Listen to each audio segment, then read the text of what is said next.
वंदनीय मावशींच्या पावन स्मृतींना विनम्र अभिवादन करते आणि आज उपस्थित असलेल्या माझ्या सगळ्या माता भगिनी सख्या गुढीपाडव्याच्या वर्षप्रतिपदेच्या तुम्हा सगळ्यांना अनेक शुभेच्छा।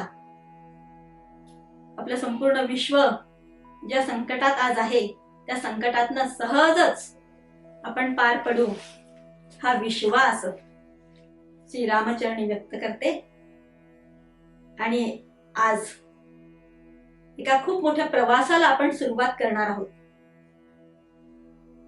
असं तुम्हाला सांगते। हा प्रवास आहे श्री रामचंद्रांबरोबरचा। कारण रामायण ऐकतो आहोत।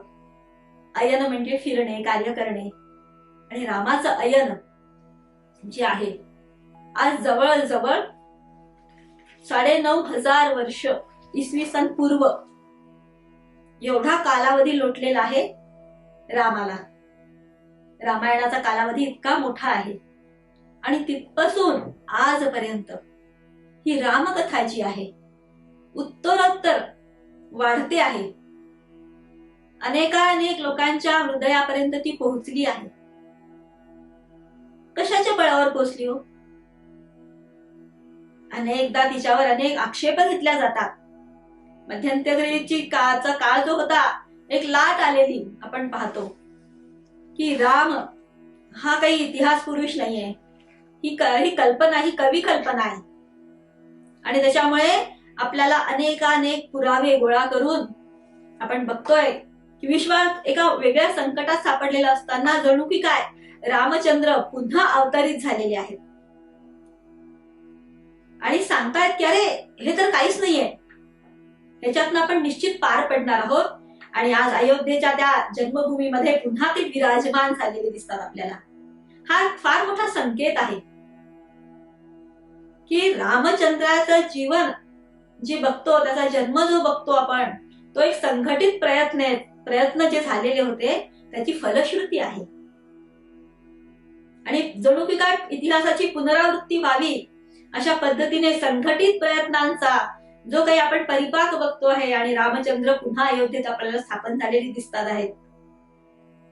असे आपले रामचंद्र, त्यांची जी कथा आहे आपल्याला माहितीये की भारतवर्ष सोडूनही विश्वातल्या अनेक देशांमध्ये, अगदी जर्मनी, रोम पासून मग ते इंडोनेशिया, चीन, जपान, मलेशिया, ते आशियन देश आहेत। मुळात तिथे आपली जी सनातन संस्कृती आहे ती पुरातन काळापासून तिथे रुजलेली आहे। अशा सर्व देशांमध्ये आणि अनेक भाषांमध्ये रामकथा आजही आपल्याला ऐकायला मिळते। विविध नाट्य स्वरूपामध्ये ती बघायला मिळते, काव्याच्या स्वरूपात ऐकायला मिळते। अजून कुठला पुरावा हवा आहे रामाच्या ऐतिहासिकतेचा? आणि तरी जर असा पुरावा हवा असेल तर मला असं वाटतं आपण सगळे रामभक्त आहोत, तर आपली जबाबदारी आहे की अशा लोकांना अनेक पुरावे आपण द्यावेत। आणि ह्या रामकथा जी वर्षानुवर्ष आपण गातो, दर रामनवमी आली, गुढीपाडवा आला की रामकथेचे वेध लागतात आणि ती कथा ऐकताना अनेक पैलूंनी रामचरित्र अजून आपल्या हृदयामध्ये ठसत जातं। 2 प्रवाह आहेत आपल्याकडे। रामचंद्राला देव मानून त्याला पूजणारे, देवघरात बसवणारे, आणि एक प्रवाह आहे की रामाला अस्तित्वच नाकारणारे। आणि हे दोनही प्रवाह मिळून रामचंद्रांचं जे कार्यकर्तृत्व आहे त्याला कुठेतरी कमीपणा आणतो। रामचंद्राचा जन्म जो झाला आहे तो एक सामूहिक आकांक्षेचा परिणाम आहे आणि मानवी अवतार आहे। आणि मानवी अवतारात आल्यानंतर रामचंद्रांनी त्या मानवी अवताराच्या, त्या मानवी जन्माच्या ज्या काही सीमा आहेत त्या सीमेत राहून जे कार्य केलेलं आहे, जे दैवी कार्य केलेलं आहे ते बघणं महत्वाचं आहे। आणि मी नेहमी असं सांगत असते ऐकणाऱ्यांना की आतापर्यंत आपण रामचंद्राला देवाहाऱ्यात बसवून ठेवलं, पूजा अर्चा केली, त्याची अनेकविध अलंकारांनी, वस्त्रांनी, हारांनी सुशोभित केलं, नटवलं। त्याच्यामुळे होतंय काय की त्याचं मूळ स्वरूप झाकल्या जातं। त्याचं कर्तृत्वाला कुठेतरी झाकळून टाकतोय आपण. कसं असतं की वर्षानुवर्ष पूजा करून शेंदुराचे लेप देऊन मूळ मूर्ती जी असते ती दिसेनासी होते. आपल्या अमरावतीकरांना चांगला अनुभव या गोष्टीचा. अंबाबाईच्या अंगावरची जेव्हा ती खोळ निघाली तेव्हा तिचं ते रूप होतं, मूळ रूप ते आपल्याला दृष्टीस पडलं आणि ते अतिशय मनोहर असं होतं. त्याच पद्धतीने रामचंद्रांवरती हे दैवी देवतेच्या ह्या रूपाचे, अवतार रूपाचे जे काही आपण लेप चढवले आहेत त्याच्यामुळे रामचंद्रांचं जे कार्य होतं, त्यांनी घेतलेले जे कष्ट होते, त्यांनी सहन केलेल्या ज्या यातना वेदना होत्या त्याकडे आपलं दुर्लक्ष होतं. आणि वारंवार रामायणामध्ये सांगितलेलं आहे की मर्त्यावतार मर्त्य शिक्षणम, म्हणजे हा मानवी अवतार आहे, मानवांच्या शिक्षणासाठी आहे. त्यांना कुठल्या परिस्थितीत कसं उभं राहायचं, धर्माच्या मार्गावर चालायचं म्हणजे काय करायचं हे सांगणारा हा अवतार आहे. आणि आपल्याला आज हेच करायचं आहे की जसं आपण सकाळी उठून पूजेला बसतो, त्या देवतेला आवाहन करतो, आवाहनार्थी अक्षदान समर्पयामी, पाद्य पूजा करतो, पाद्य देतो आणि मग त्याला तांबडात काढतो, सगळे त्याच्यावरचे अलंकार वस्त्र काढून आणि ते मूळ स्वरूपामध्ये. तसं रामचंद्रापुढे आज बसूयात आपण सगळ्या आणि ही सगळे देवस्वरूपाची किंवा त्याच्या अस्तित्वावर प्रश्न उठवणारी जी काही सगळं चढवलेलं आहे ना आवरण, ते अलगद काढायचंय आपल्याला. आणि त्या रामचंद्राला विनंती करायची आहे, रामा तू जो हा अवतार घेतलास, तू जो मानव म्हणून वावरलास, प्रत्येक क्षण न क्षण, देहाचा कण न कण फक्त आणि फक्त प्रजानुरंजन म्हणून, फक्त आणि फक्त कर्तव्य बजावायचं याच्यासाठी झिजवलास. त्यासाठी तुला काय काय करावं लागलं, किती सहन करावं लागलं, हे आम्हाला सगळं पुन्हा अनुभवायचं आहे. आणि अनुभूती हा जो प्रांत आहे तो एखाद्याशी जोडण्यासाठी अतिशय आवश्यक असतो. जोपर्यंत आपण भावनिक दृष्ट्या कुणाशी जोडल्या जात नाही ना, तोपर्यंत त्याला आपण पूर्णपणे ओळखत नाही. आणि आपल्याला आपल्या संतांनी सांगितलेलं आहे की भावबळे आकळे एरवी ना कळे, करतळी आवळे तैसा हरी. म्हणजे ज्या गोष्टींचं आकलन करायचं आहे ती गोष्ट आधी इथनं, भावनेतनं समजून घ्यायला पाहिजे आणि मग बुद्धीकडे न्यायला पाहिजे. त्यालाच उच्च विचार, उच्च भावना असं म्हटलं गेलेलं आहे. तर रामचंद्राचं खरंच आकलन करायचं असेल, त्याचं कार्य खरंच समजून घ्यायचं असेल तर हे सगळे फुटं आपल्याला काढावी लागतील आणि पुन्हा वरून त्यालाच विनंती करावी लागेल. कारण त्याला समजून घ्यायचं आहे तर त्याच्या कृपेशिवाय, त्याच्या इच्छेशिवाय आपण हे करू शकणार नाही. म्हणून आज पहिल्या दिवशी आपण रामचंद्राला विनवूया की रामा, तुझं जे अयन आहे, तुझं हे कार्य आहे, तुझं हे फिरलाय पार अगदी उत्तरेच्या टोकापासून दक्षिणेच्या टोकापर्यंत, जे काम केलंय आम्हाला परत तुझ्या सोबत, तुझ्या बोटाला धरून ते सगळं दाखव, म्हणजे मग आम्ही खऱ्या अर्थाने मानव देह जो मिळाला आहे त्याचं काहीतरी सार्थक करू शकू. रामा आमच्यासाठी एवढं कर. आज आपल्याला ही विनंती करायची आहे रामाला. कारण रामाचे हे जे सगळे अलौकिक गुण आपण बघतो, धर्मे तत्परता, मुखे मधुरता, चित्तेती गंभीरता, आचार्य शुचिता, गुरु विनयता, मित्रेती वंचकता, जे जे काही म्हणून गुण आहेत रामचंद्राचे, त्याच्यामध्ये असलेलं मार्दव, विनम्रता, ज्ञानाची आवड, धर्माविषयी तत्परता, कर्मठता आणि अतिशय म्हणजे मर्यादा ओलांडून केलेला स्वार्थ त्याग. दोन अर्थाने रामचंद्रांना मर्यादा पुरुषोत्तम म्हणतो आपण. एक तर मानवी जीवनातलं, मानवी अवतारातलं जी मर्यादा पडतात त्या, आणि त्या मर्यादा ओलांडून केलेलं त्यांनी कार्य. म्हणजे ते शारीरिक कष्ट असू देत, मानसिक बळ असू देत, कुठलंही, या सगळ्या मानवी याच्या आपण जे म्हणतो की नाही मानव म्हणून हे आपण करू शकत नाही. आणि त्याच्यामुळे आपण फार निवांत असतो की रामाने हे काम केलं, राम वनवासाला गेले एवढ्या लहान वयात, रामचंद्रांनी एवढा पराक्रम केला, कारण ते देव होते. आणि कातडी बचावपणा आपण भक्त बनवणारे करतो, पण असं चालणार नाही. आपल्याला रामचंद्रांनी वेळोवेळी सिद्ध करून दाखवलं. जोवर तुम्ही स्वतः उठून उभं राहत नाही तोपर्यंत देव अवतरत नाही. असं म्हणतात की जसे आपण असू तसा आपला नेता आपल्याला मिळतो. प्रजा जशी असेल ना तसा तिचा राजा असतो. प्रजा सात्विक असेल राजा सात्विक, प्रजा भ्रष्टाचारी असेल तर आपले सगळे नेते तसेच. आपल्याला त्यांच्याकडे बोट दाखवण्याच्या ऐवजी स्वतःमध्ये आतमध्ये आपल्याला बघितलं पाहिजे. साधी गोष्ट, मास्क लावून फिरा, डिस्टन्स ठेवा, अशा सूचना किती पाळतो आपण? नाही पाळत. आणि मग त्याचा प्रकोप जेव्हा होतो आहे तेव्हा आता आपण घाबरतो आहोत. म्हणजे सांगायचं काय, जर आपण न्यायाच्या मार्गाने, धर्माच्या मार्गाने, सत्याच्या मार्गाने चालणारे असू तर आपल्याला नेते, कारण आपल्यातच ते निर्माण झालेलं असतं. आणि रामचंद्र यांचा जन्मच अलौकिक आहे. आणि तीच कथा आपल्याला बघायची आहे की रामचंद्राचा जन्म का झाला, कुठल्या परिस्थितीत झाला, तो होणं कसं अनिवार्य होतं, आणि तो ज्या ठिकाणी झाला तो का झाला. म्हणजे अयोध्येत झाला, दशरथांच्या पोटी झाला, आणि अशा वेळी झाला की जेव्हा संपूर्ण जग एका दहशतीखाली गांजून गेलं होतं. सामान्य प्रजाजनांना कुणीही वाली उरलेलं नव्हतं. क्षत्रिय म्हणणाऱ्या लोकांमधलं क्षात्र तेज मंदावलं होतं, ब्रह्मतेज हतबल झालेलं होतं. त्याच्यामुळे सामान्य प्रजा जी होती ती फक्त आणि फक्त भरडल्या जात होती. जीवित वित्त ह्याच्या संरक्षणासाठी सगळा जन्म निघून जात होता. जेव्हा की आपली सनातन संस्कृती आपल्याला सांगते की मानव जीवन जेव्हा मिळतं आपल्याला तेव्हा त्याचा प्रवास वरच्या दिशेला झाला तर तो देवत्वाकडे जातो, आणि खाली अधोगतीला गेला तो दानवत्वाकडे जातो. आणि आपल्या सगळ्या ऋषी मुनींचं एकच कर्तव्य त्यांनी केलं होतं, एकच जीवन दृष्टी दिली होती की मानवी जीवन सत्कारणी लावायचं कसं. आणि हे ज्ञान देण्यासाठी या सगळ्या ऋषींनी आपलं जीवन कणाकणाने वेचलेलं दिसतं.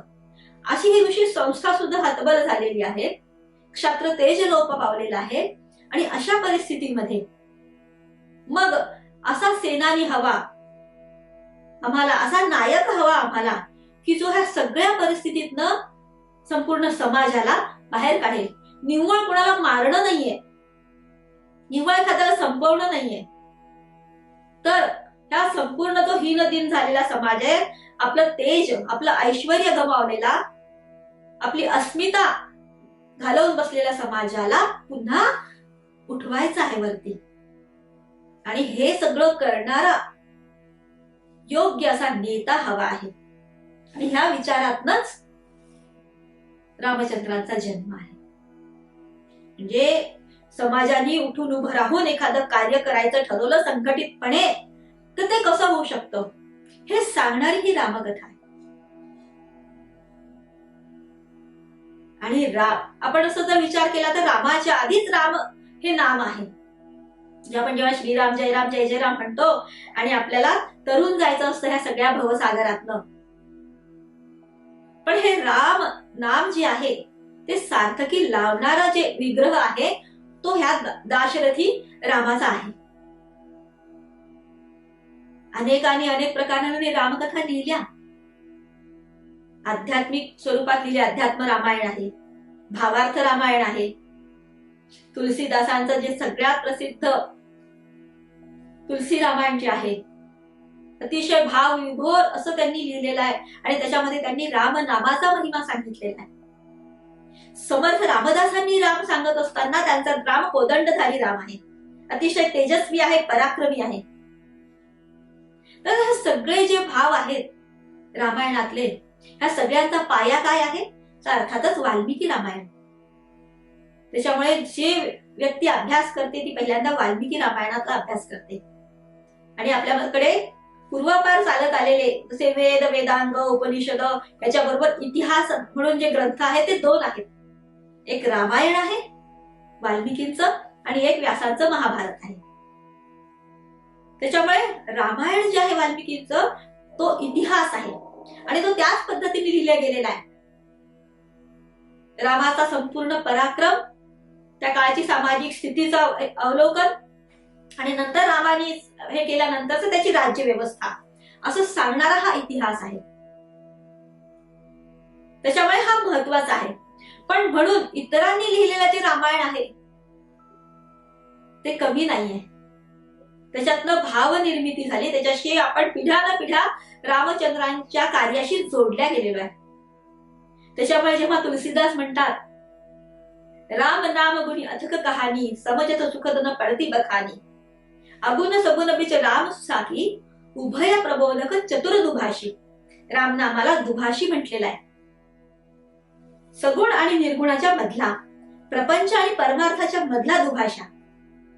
राम नाम निधी पदरू जिह देहरी द्वार, तुलसी भीतर बाहरी जित चाहस उजियार. हे राम नामाचा मणी, रत्नमय दीप जर तुम्ही जिव्हेवर ठेवला, तिला त्यांनी उंबरठ्याचं हे दिलेलं आहे की प्रपंच आणि परमार्थाच्या मधला उंबरठा. आत गेलो तो परमार्थ, बहिर्मुख झालो तर प्रपंच. या दोन्हीला सांभाळणारं हे राम नाम आहे. आतमधला राम अध्यात्म राम आहे, तिथपर्यंत पोहोचण्याची माझी ताकद नाही. पण बाह्य प्रपंचातला राम तोच आपल्याला नीट बघायचा आहे. तो जेव्हा आकलन होईल, अर्थातच आपोआपच आपण आतमध्ये शिरू. त्याच्यामुळे रामाने मानव म्हणून जे कार्य केलेलं आहे आपल्याला ते प्रामुख्याने बघायचं आहे. आणि ह्या 9 दिवसाच्या प्रवासामध्ये आपल्याला टप्प्याटप्प्याने त्या ह्याच्यात सगळ्या ह्याच्यामध्ये शिरायला जायचं आहे. तर पहिल्यांदा मी जसं म्हटलं की राम जन्माचं कारण काय, राम जन्माची परिस्थिती काय, राम जन्माची अनिवार्यता काय, आणि मग दशरथांच्या पोटी का, अयोध्येतच का, ह्या सगळ्या प्रश्नांचं उत्तर आपल्याला बघायचं आहे. तर सुरुवात आपल्याला कुठून करावी लागेल? रामाच्या आधी. आपण असं म्हणतो ना की आडात नाही तर पोहऱ्यात कुठून येईल. जर शुद्ध आपल्याला तूप हवं असेल तर तितकंच शुद्ध आपल्याला दूध लागतं. मग त्या दुधापासून निर्जन करून जे लोणी निघतं, जे नवनीत निघतं, त्याच्यापासून चांगल्या दर्जाचं तूप निर्माण होतं. तर रामचंद्रांसारखं अलौकिक असं व्यक्तिमत्व जे हजारो वर्ष आजही प्रत्येक व्यक्तीला मार्गदर्शक आहे, प्रत्येक क्षणी. मग हा जेव्हा जन्माला येतो, मग त्याच्या पाठीमागे काय असेल? आपण म्हणतो की 7 पिढ्या जर एखाद्या कुळामध्ये सत्कर्म होत असतील, एखाद्या देवतेचं अधिष्ठान असेल, माता पिता सत्कर्मी असतील, तर ते 7व्या पिढीला सत्पुरुष जन्माला येतात. म्हणजे कुळ परंपरा किती शुद्ध असायला हवी. म्हणजे रामाच्या जन्माचं जेव्हा आपल्याला हे बघायचं असेल, कारण बघायचं असेल, आपल्याला 2 प्रकारांनी बघावं लागेल रामासाठी. एक तर त्यांची कुळ परंपरा आणि दुसरं म्हणजे अवतार परंपरा, जे आपल्या सगळ्यांना परिचित आहे. राम हे 7वा अवतार आहे, त्याच्या आधीचे 6 अवतार. ह्या 2 परंपरा का बघायच्या? एक तर सांगितलं कुळ परंपरा बघायची असते, कारण दशरथांच्याच पोटी जन्म व्हावा अशा सेनानीचा असा सगळ्या ऋषीमुनींनी मिळून ठरवलं, असं त्या काळच्या देवतांनी मिळून ठरवलं. मग कुळ तसंच पाहिजे ना. आणि दुसरं आपण त्याला जेव्हा अवतार म्हणतो, मग काय असेल हे? तर त्याच्या आधीचे जे अवतार आहेत ते तपासावे लागतील.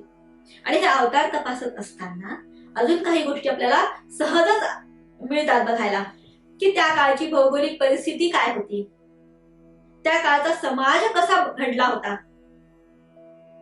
राजकीय व्यवस्था कशी होती, हे सुद्धा बघता येतं. आणि आधुनिक म्हणणाऱ्या लोकांना विज्ञानाच्या आधारावर काही गोष्टी तपासून पाहायच्या असतात, तर ते पण सहज आपल्याला बघता येईल. तशाच ह्या 4-5 पैलूंनी आपल्याला राम जन्म जो आहे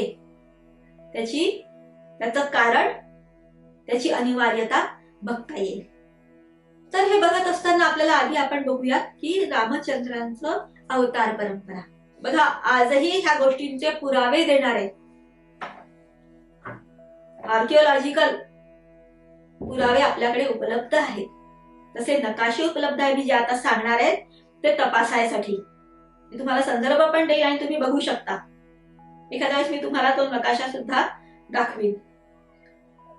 तर अशी परिस्थिती होती त्या काळात, म्हणजे जेव्हा रामचंद्रांच्या कुळातला पहिला राजा मनू,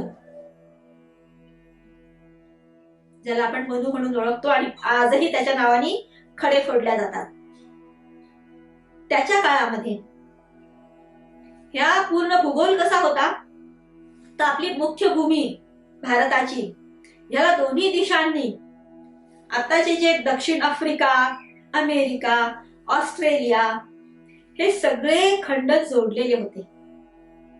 हिमालय पर्वत नव्हता त्या काळात. मधला संपूर्ण पट्टा जो आहे, ज्याला त्रिविष्टभ भाग म्हणतो, तिबेट म्हणतो आपण, तो आपल्यापासून लांब होता. मध्ये समुद्र होता, त्याचं नाव तैथिस.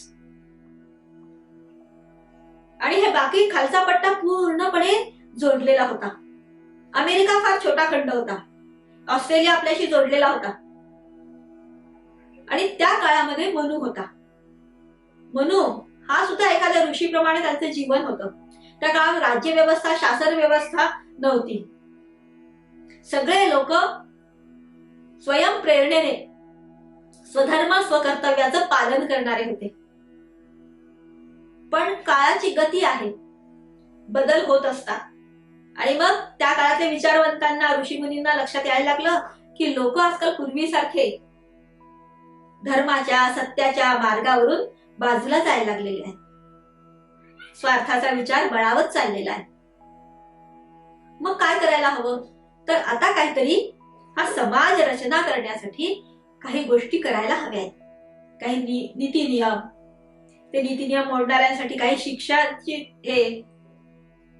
आणि मग चातुर्वर्ण्याचा जो हे आहे की प्रत्येक व्यक्तीला जगण्याचा हक्क आहे,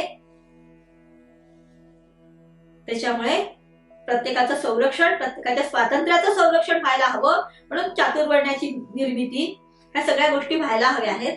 आणि हे सगळं करणारी एक व्यक्ती, तेव्हा राजा वगैरे असा काही संस्था नव्हत्या, म्हणून मग असं कोण व्यक्ती आहे की हे सगळं नीट विचारपूर्वक मांडणी याची समाज रचना करू शकेल.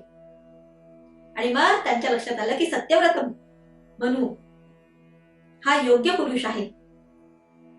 हा अतिशय सात्विक आहे, धार्मिक आहे. म्हणून हे सगळे ऋषी त्याच्याकडे गेले आणि त्याला म्हटलं की एक प्रशासक हवा आहे आता समाजाला. समाजाची घडी नव्याने बसवायला हवी आहे. आणि आम्हाला असं वाटतं की तू राजा व्हावं, म्हणजे राज्य करावं, शासन करावं. तेव्हा तो म्हणाला की नाही, म्हणजे कुणी जर चुकलं असेल तर मला त्याला शिक्षा करावी लागेल. आणि शिक्षा करायची म्हणजे त्याला दंड करावा लागेल. तो देहदंड पण असू शकतो. आणि त्या व्यक्तीला त्रास होईल, वेदना होतील. आणि माझ्याकडून कोणाच्या वेदना बघवत नाहीत. हे कोण म्हणतो आहे? मनू म्हणतो आहे, ज्याच्या नावाने आज आपण खडे फोडतो. पण सगळ्यांनी त्याला समजावून सांगितलं की हे अतिशय आवश्यक आहे. याने राष्ट्राची अवधारणा होईल, समाजाची अवधारणा होईल, धर्माचा पाया त्याला मिळेल. आणि मग लोक पुन्हा पूर्वीसारखे सन्मार्गाला लागतील. आणि मग विचारपूर्वक मनूने ही सगळी शासन व्यवस्था, शासन पद्धती हे केली. त्याच्यात त्यांनी सांगितलं की राजा जरी मी असलो, कुठलाही व्यक्ती राजसिंहासनावर प्रशासक म्हणून बसत असेल तरी तो स्वतः स्वतंत्र नाहीये. तर त्याच्यावरती ब्रह्मदंड असेल आणि त्याच्या खाली राजदंड असेल. म्हणजे जेव्हा राजा एखादा राज्याभिषेक त्याला होत असतो तेव्हा तो आपल्या हातातला जो राजदंड असायचा तो उंचावून विचारायचा की को दंड्योस्मी, को दंड्योस्मी, को दंड्योस्मी. आणि तेव्हा ती जी ब्रह्मव्यवस्था होती, जी आध्यात्मिक व्यवस्था टिकवून ठेवणारी जी व्यवस्था होती ऋषींची, त्यांचे प्रतिनिधी उभे राहून तो धर्मदंड उचलून म्हणायचे की राजा धर्मदंड्योसी, धर्मदंड्योसी, धर्मदंड्योसी. की राजा तू स्वतंत्र नाहीयेस, तर तुला शासन करण्याची ताकद कोणात असेल तर ह्या ब्रह्मदंडात आहे, ह्या धर्मदंडात आहे. अशा पद्धतीची रचना त्यांनी केली.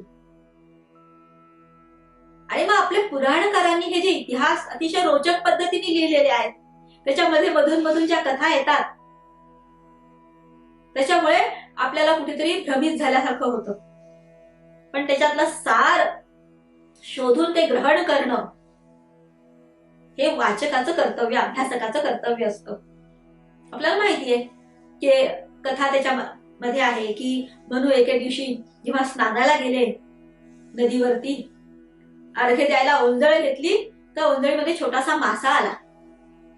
म्हणून त्याला सोडून द्यायचं म्हणून त्यांनी जेव्हा प्रयत्न केला तेव्हा तो मासा म्हणाला त्यांना की मला सोडू नकोस, कारण इथे खूप मोठे मोठे मासे आहेत, ते मला खाऊन टाकतील. मग आता कुठे ठेवायचं ह्याला? म्हणून त्यांनी आपल्या कमंडलूत ठेवला आणि घेऊन गेले सोबत.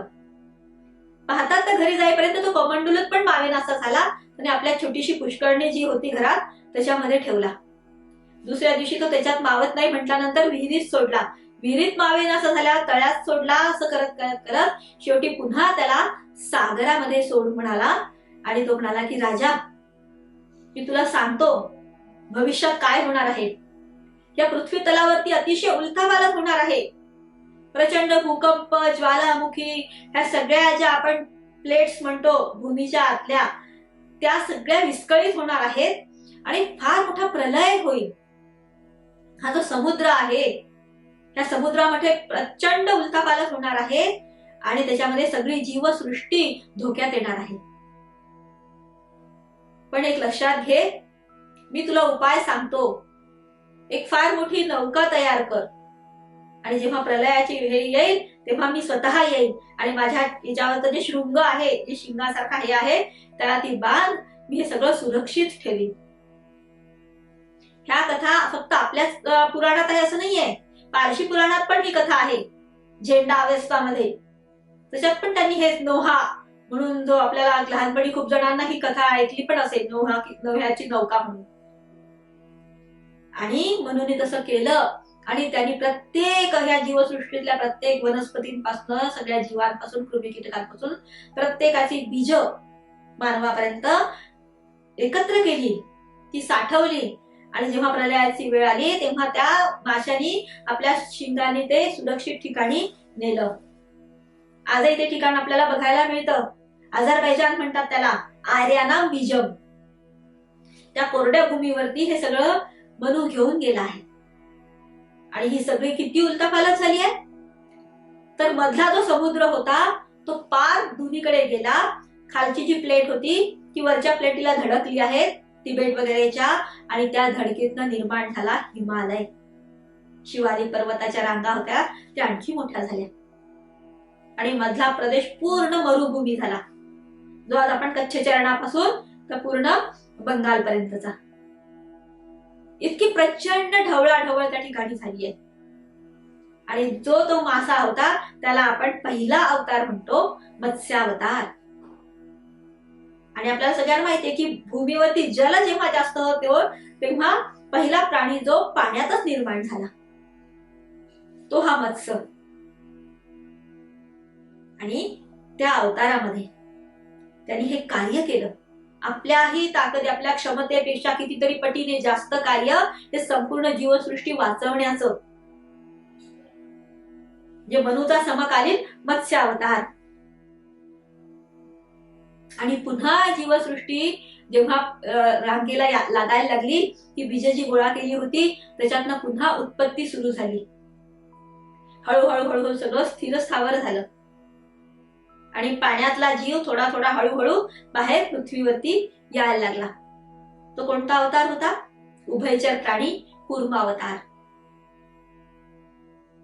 आणि म्हणून ही सगळी संतती हे झाली होती, ते पुन्हा सगळे परत आपल्या मायभूमीकडे, आपल्या भूमीकडे परतायला लागले.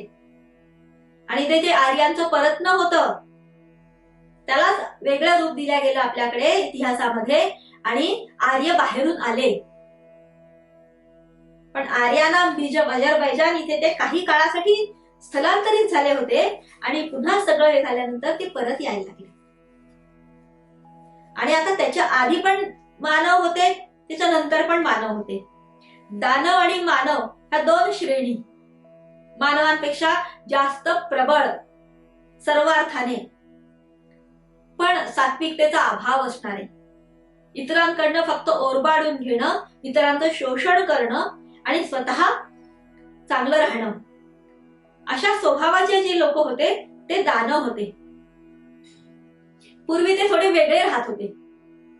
आता ती जी रचना आहे मी मगाशी सांगितली तुम्हाला, तो प्रमुख भूखंड आणि मग त्याच्या पलीकडे पाण्याच्या पलीकडे जे असलेले आहेत भाग त्यांना पाताल, आणि मग त्यांच्या ह्याच्यावरून विभिन्न सप्तपाताळ म्हणतात ना, अतल वितल सुतल तलातल रसातल महातल पाताल, असे जे सप्त पाताल आहेत तर ते हा पाण्याच्या ह्या मुख्य भूमीच्या अलीकडे पलीकडे असलेले सगळे प्रदेश.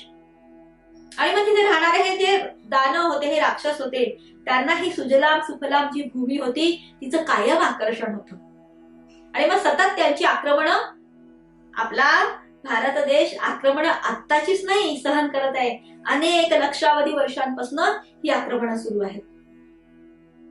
आणि ह्या सततची भांडाभांडी, मग देव नावाची आणखी एक उच्च कोटीची श्रेणी, मग ते अतिशय संपन्न, मग कधी त्यांच्याकडे हे करायचं, कधी मानवांकडे, असा हा सगळा दानवांचा प्रकार. आणि मग अनेक वर्षांपासून ही भांडाभांडी, आणि आता सगळे पुन्हा एकत्र आले आहेत. ह्या जमिनी काही एकत्र होत्या त्या वेगळ्या झालेल्या आहेत. आफ्रिका अमेरिका खंड मोठा झालेला आहे, ऑस्ट्रेलिया तुटून वाहत वाहत पलीकडे गेला, मधला भूखंड हे होऊन आपलं भारतवर्षाचं आजचं स्वरूप निर्माण झालं, हिमालय पर्वत हे झाला, आणि तिथे देवतांनी वस्ती केली. आणि मग ह्या दानवांना हे सगळं खुणावत होतं. पण मग दोन्हीकडे चांगले जे लोक होते त्यांना असं वाटायचं की किती काळ आपण भांडायचं, आता आपण तर सख्खे शेजारी झालो आहे, भूमी पण आपली बरीचशी एकत्र आलेली आहे, आणि कुठेतरी हे सगळं थांबलं पाहिजे. आणि मग थांबलं पाहिजे तर काय करायचं? दोन भांडणारे जेव्हा शेजारी असतात त्यांना एकत्र आणणारा कोणी मध्यस्थ लागतो, आणि ते एकत्र येण्यासाठी काहीतरी सबळ कारण पण लागतं. आणि ते कारण जे दिलं आहे ते मत्स्याने दिलेलं आहे. मत्स्य अवतारात एक राष्ट्र ही भावना, आपण सगळे एक राष्ट्र, आपली संस्कृती, जरी दानव म्हटले ना तरी त्यांची संस्कृती तीच आहे, वैदिक सनातन संस्कृती. आपण बघतो सगळे दानव यज्ञ याग हे ते सगळं तपश्चर्या करणारे, देवतांना प्रसन्न करून घेणारे आहेत.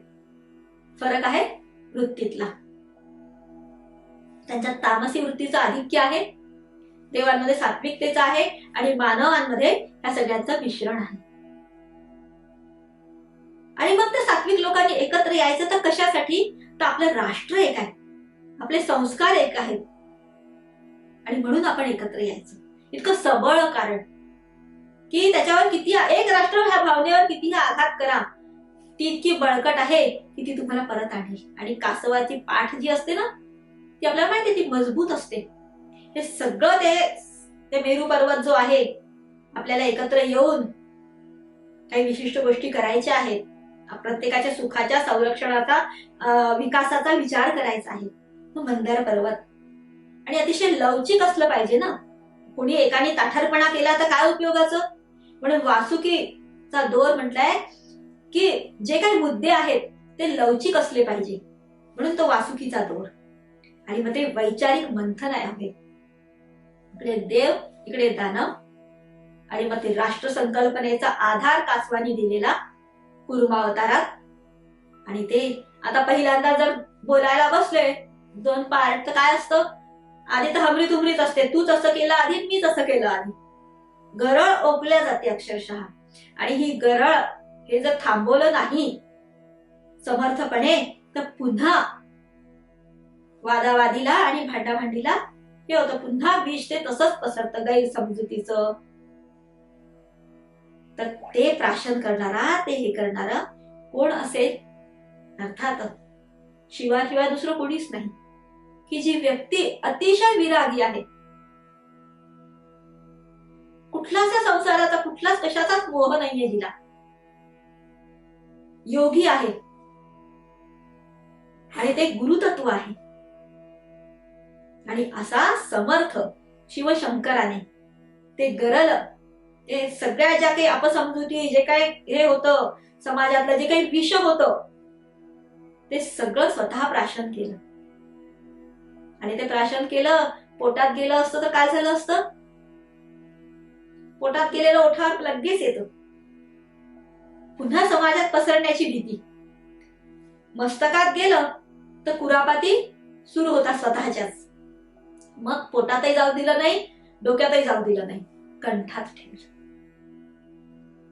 आणि इतकं समर्थपणे ठेवलं कारण कंठामध्ये त्यांच्या काय आहे, अर्थातच रामनाम आहे, म्हणून ते इथे. त्याच्यामुळे त्याचं शमन झालं. म्हणजे अशी समर्थ व्यक्ती असा सेनानी लागत असतो की जो दोन्ही पक्ष व्यवस्थित सांभाळू शकेल. नेत्यांनी असं असायला पाहिजे की दोन्ही गोष्टी समर्थपणे सांभाळायचे. ह्याचंही ऐकायचं, ह्याचंही ऐकायचं, पण ते बाहेर पडू द्यायचं नाही आणि दोन्हीकडे शांत करायचं.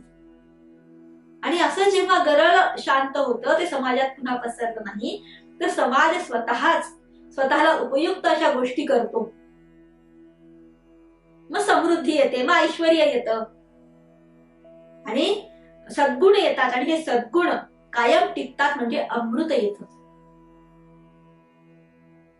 आणि ह्या चांगल्याच गोष्टी टिकाव्यात, सत्वगुणी लोकांनाच मिळाव्यात, वाईट लोकांना मिळू नये. वाईट गोष्टी ज्या आहेत त्या कायम राहू नयेत, सद्गुण कायम राहावेत. म्हणजे सद्गुणी लोकांना अमृत आणि दुर्गुण नाहीसे व्हावे.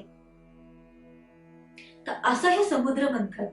आणि त्या काळामध्ये जे कठीण कार्य होतं, आघात दोन्ही पक्षाचे सहन करण्याचं, ते कार्य कूर्मावतारात केलं आहे. आणि जेव्हा आपण जीवशास्त्रीय दृष्ट्या विचार करतो, तर आधी पाण्यातला, मग उभयचर प्राणी. आध्यात्मिक दृष्ट्या विचार करतो तेव्हा आपण 84 लक्ष योनी फिरतो की नाही जीव. तर सत्कर्म केल्यानंतरच वरच्या श्रेणीचा आपल्याला जीव आयुष्य मिळतो, जन्म मिळतो. मग मत्स्य अवतारातला सत्कर्म केलं, कुर्मावतारात आला, कुर्मावतारात सत्कर्म केलं आणि पुढचा अवतार मिळाला, तो आहे वराह अवतार. वराह अवतारात काय झालं, तर आता सगळ्याकडची भांडणं मिटवले, सगळं झालं आणि जमीन सुद्धा सुपीक बनत चालली आहे. गाळाची जमीन आपण म्हणतो ना, अतिशय सुपीक असते. आणि त्या काळामधल्या लोकांनी कृषी कर्म करायला सुरुवात केली, नवनवीन प्रकारचे शेतीमध्ये उत्पन्न मिळवायला सुरुवात केली आहे. आणि ती इतकी सुजलाम सुफलाम, इतकी सुंदर भूमी आहे. आजही आपली भारताची भूमी जी आहे अतिशय सुजलाम सुफलाम आहे. आणि ती गाळाची सुपीक जमिनीचा अजूनही कुणाला मोह पडलाय, सुवर्ण भूमीचा. सोने की चिडिया, सुवर्णाचा धूर येणाऱ्या देशाचा मोह कितीतरी लोकांना पडला आस्था गायन. आणि तेव्हा हिरण्याक्ष, कारण हिरण्यकश्यप असे 2 दैत्य, हे सगळं झाल्यानंतरही काय असतं ना, काही गोष्टी ज्या असतात ते कायमच अमरवेली सारख्या किती छाटल्या तरी पुन्हा पुन्हा उगवतात. तर दुर्गुण जे असतात मानवातले, ते पुन्हा पुन्हा वर डोकं काढत असतात. तशा 2 भावंडांना ह्या भूमीचं हे मिळवण्याचं स्वप्न पडू लागली आणि हिरण्याक्षाने आक्रमण केलं. आणि ते आक्रमण असं होतं की त्याला उत्तर शस्त्राने द्यायला हवं होतं. आणि त्याच्यापेक्षा बलाढ्य अशीच व्यक्ती त्या ठिकाणी हवी, कृषी कर्म करणारे, नुकतंच जीवन सगळं सुरळीत कार्य करणाऱ्या, सर्वसामान्य प्रजेचं रक्षण करणारा तसाच हे पाहिजे होता. आणि तो होता वराह. आणि त्याने याला मारून, हिरण्याक्षाला मारून, आणि पृथ्वीला पुन्हा सही सलामत ठेवली. आणि पुन्हा समाजाच्या हातात दिली, कृषी कर्म करा, विविध कार्य करा ह्याच्यावरती म्हणून. वराह अवतारामध्ये हे कार्य केल्यामुळे जो पुढचा जन्म मिळालेला आहे, आणखी वरच्या श्रेणीचा जन्म मिळाला, अर्धा पशु अर्धा मानव, जीवशास्त्रीय दृष्टिकोनाचा विचार केला तर. पण आपण म्हणतो 84 लक्ष योनीतनं जीव कसा पुढे पुढे पुढे पुढे चालला आहे. आणि त्या ह्याच्यामध्ये हिरण्याक्ष तो मेला, हा हिरण्यकश्यप पळून गेला होता. आणि त्याच्या मनामध्ये होतं की ह्या गोष्टीचा मी बदला घेईन, मी परत येईन. आणि तो आला. आणि आपल्या सगळ्यांना माहितीये काय केलं त्यांनी. त्याच्या लक्षात आलंय की ह्या सगळ्या लोकांचं बळ कशात आहे. तर ह्यांचं बळ आहे ह्यांची यज्ञ संस्था, ह्यांची आश्रम संस्था, ह्यांची गुरुकुल पद्धतीतनं जे ज्ञान दिलं जातं ते ज्ञानाच्या जागा, हे त्यांचं बलस्थान आहे. आणि सगळे मिळून उपासना करतात ज्या देवतेची, म्हणून ते एकत्र येतात. पूर्वीच्या काळी यज्ञ याग याच्यासाठी लोक एकत्र यायचे, देवळांमध्ये एकत्र यायचे आणि त्यामधनच समाज उपयोगी ज्या काही गोष्टी घडायच्या त्या तिथनं घडायच्या. ऋषी गृहातनं शिक्षण घेऊन मुलं यायची आणि मग ह्या सगळ्या गोष्टींनाच त्यांनी संपवणं सुरू केलं. मीच तुमचा देव आहे, हे यज्ञ याग हे सगळे बंद करा. आणि प्रजा जितकी अज्ञानी असेल तितकं तिच्यावर राज्य करणं सोपं जातं. म्हणून सगळे आश्रम ऋषी मुनींची सगळे गुरुकुल उद्ध्वस्त केले. त्यांचे जे जे म्हणून काही आदराची ठिकाणं, भावभक्तीची ठिकाणं होती ते सगळ्या संस्था उद्ध्वस्त केल्या, गोपालन उद्ध्वस्त केलं. आणि फक्त मीच तुमचा तारणहार आहे, माझी पूजा करा, माझं नाव घ्या. आणि मग हळूहळू करत शिक्षण बंद पडलं. एकत्र येण्याचे जे काही कारण होते, जे काही मार्ग होते यज्ञ यागादी ते बंद पडले. मंदिरं ओस पडली, कारण देवतांची नावच घ्यायची नाही. तुमचा देव काही करू शकत नाही, मीच जे काय करेल, फेकून द्या तुमचे देव पाण्यामध्ये. आणि अशा पद्धतीने एक एक एक एक एक एक समाजातलं हे बंद केलं. मग कुठलं ज्ञान नाही, एकत्र येणं नाही, फक्त तो राजा जे सांगेल तेवढंच. आणि अशी ही प्रजा अतिशय हीन दीन, दगडा मातीसारखी, पाषाणासारखी जिवंत आहेत. ते फक्त 2 वेळेचं खायला मिळतंय एवढंच. माणसाच्या जिवंतपणाचं लक्षण फक्त उदरनिर्वाह नाहीये, तर त्याच्या पुढे त्याच्या चातुर्वर्ण्याश्रम जो आहे त्याचं लक्षण, ज्ञानार्जन, आपली अस्मिता, हे जर नसेल तर माणूस आणि पाषाणामध्ये काही फरक नाही. आणि म्हणून त्या काळची प्रजा अशी झाली होती. आणि मग करायचं काय? सगळे हतबल ज्या ठिकाणी झाले आहेत त्यावेळेला देवांनी मार्ग काढले. नारदांसारखा अतिशय, ज्याला आपण म्हणतो की प्रत्येक जगतातल्या प्रत्येक व्यक्तीच्या अभ्युत्थानाची काळजी जर कोणी केली असेल तर नारदांनी केली. त्या व्यक्तीच्या वृत्तीप्रमाणे, त्या व्यक्तीच्या कुवतीप्रमाणे त्याला सन्मार्गावर आणून सोडणं, त्याला त्याच्या असलेल्या निकृष्ट अशा जीवनाच्या श्रेणीतनं वर उचलण्याचं कार्य नारदांनी केलं.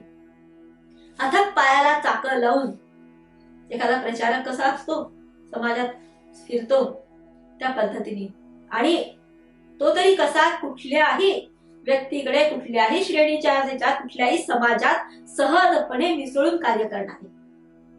आणि फक्त एकच की ह्या जगातली प्रत्येक व्यक्ती जी आहे, प्रत्येक जीव जो आहे तो तिथपर्यंत पोहोचावा. एक आशेचा लख्ख असा किरण नारदांच्या रूपात. आणि मग प्रल्हादाचा जन्म झाला. आपल्या सगळ्यांना ती कथा माहिती आहे. आणि मग जेव्हा शेवटी त्यांनी विचारलं हिरण्यकश्यपूंनी की कुठे तुझा देव, तू म्हणतो सगळीकडे आहे, कुठे आहे? तो म्हणतो हो, सगळ्या प्रत्येक व्यक्तीमध्ये माझा देव आहे, प्रत्येक कणाकणात माझा देव आहे. त्यांनी म्हटलं खांबात आहे. तो म्हणाल्या बरोबर खांबातनं नरसिंह प्रगटले आहेत. किती सुंदर सामाजिक संदेश आहे ह्या कथेत.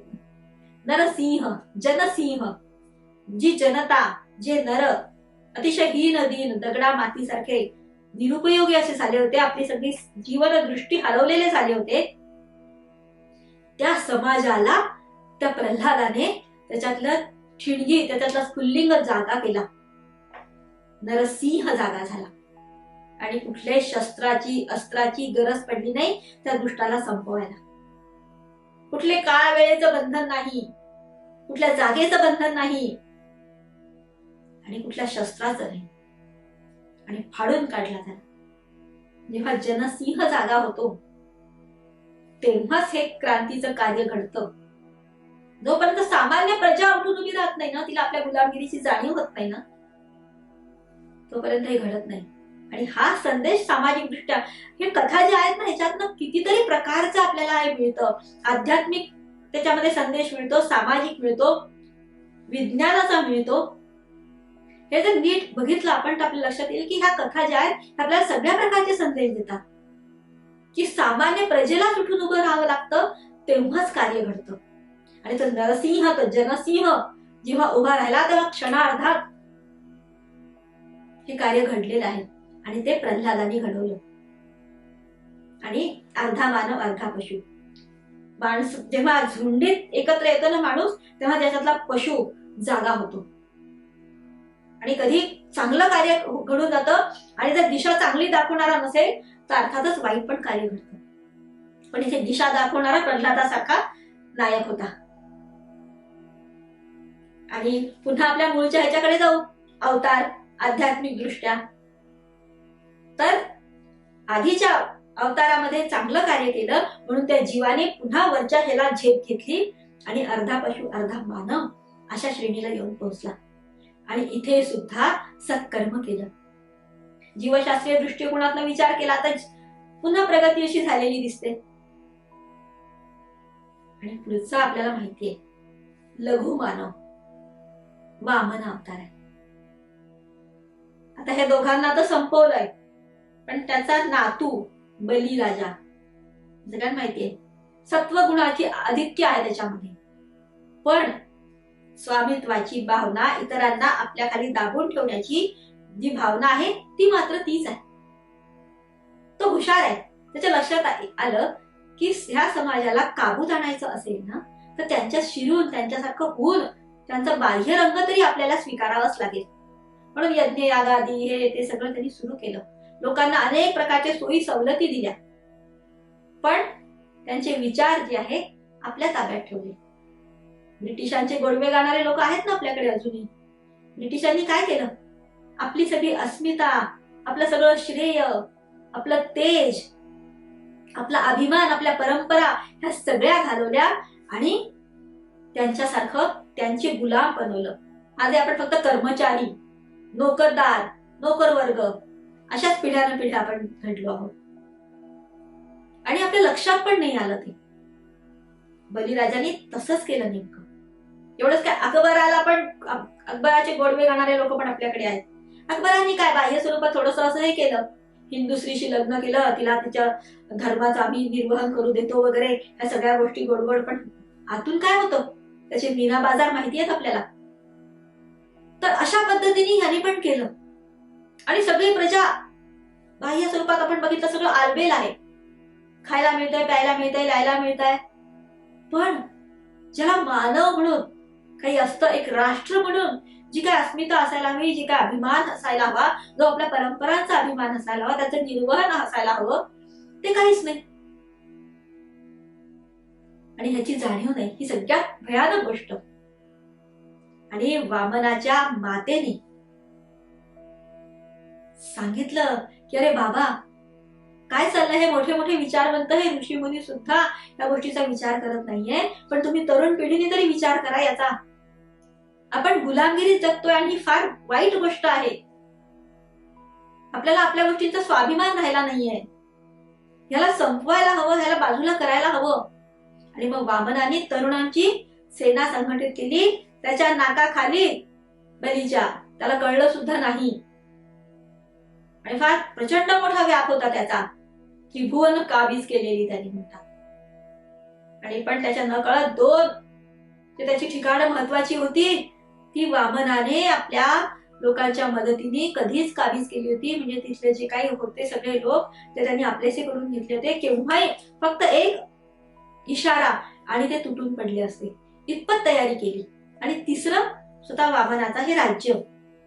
आणि आपल्या सगळ्यांना माहितीये त्रिपादभूमी मागितली वामनाला. दोन पावलांमध्ये हे केलं, ते आधीच करून ठेवलेलं होतं. आणि तिसरं पाऊल त्याच्या मस्तकावर. आणि त्याला सांगितलं, बाबा रे, हे आमचं राष्ट्र आहे, हे आमचं राज्य आहे, तू परका आहेस. कितीही चांगला असलास तरी आमच्यासाठी परका आहेस. तू इथनं जा, नाहीतर तुला संपवण्यात येईल. तू सात्विक आहेस, तू विचार करू शकतोस, म्हणून तुला मारलं नाहीये. आणि समजदार को इशारा काफी होता है असं म्हणतात. तो पण माहित होता आता आपलं काही चालणार नाहीये इथे. आणि आपल्याला माहितीये त्याला पाताळात पाठवला आणि त्याच्याशी मैत्रीपूर्ण संबंध स्थापित केले. आज काय होतंय पाहतोय ना आपण. मैत्रीपूर्ण संबंध संपूर्ण विश्वात. नुसतंच मारामाऱ्या, नुसतंच युद्ध असं कधीच नसतं ना. एकमेकांच्या सहाय्याने आपण चांगलं कार्य करू शकतो. हे विश्व सुखमय करणं हीच तर आपली सनातन सनातन संस्कृतीची सगळ्यात मोठी देणगी आहे. हे विश्वची माझे घर, वसुधैव कुटुंबकम. त्याच्यामुळे फक्तच युद्ध आणि फक्त मारामारी किंबहुना हे आपण केलंच नाहीये कधी. आणि वामनाने बलीला पाठवला, स्वतः द्वारपाल म्हणून विष्णू रूपात राहिले त्या ठिकाणी. आणि हा अवतार वामनाचा इथे सुफळ संपूर्ण झाला. पुढचा अवतार आहे परशुरामाचा. माहितीये, मला असं वाटतं वेळ आपण इथे थांबूया, कारण फार उशीर झाला. एक तर उशिरा सुरुवात झाली, परशुरामांपर्यंत आलो आहे. जीव आध्यात्मिक दृष्ट्या संपूर्ण एक तेजस्वी, तपस्वी, सात्विक, विचारशील अशा मानवाच्या, संपूर्ण मानवाच्या श्रेणीपर्यंत येऊन पोहोचलाय. आध्यात्मिक दृष्ट्या सुद्धा वरच्या ह्याला पोहोचलेला आहे. जीवशास्त्रीय दृष्ट्या सुद्धा एक परिपूर्ण मानव झालेला आहे.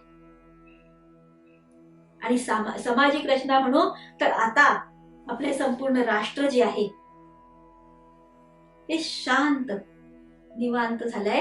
प्रत्येक घटक जो आहे समाजाचा हा सुखाने नांदतो आहे, राज्य करतो आहे. आणि रामचंद्रांच्या याच्याकडे आपण वेगाने निघालोय. त्याच्यामुळे आज आपण आपला हा प्रवास जो आहे इथे थोडी त्याला विश्रांती देऊ. उद्या आपण पुढच्या प्रवासाला निघणार आहोत, रामाच्या आधी परशुराम. तर आज आपण इथेच थांबूया. बोला राजाधिराज प्रभू रामचंद्र महाराज की जय. महारुद्र हनुमान की जय.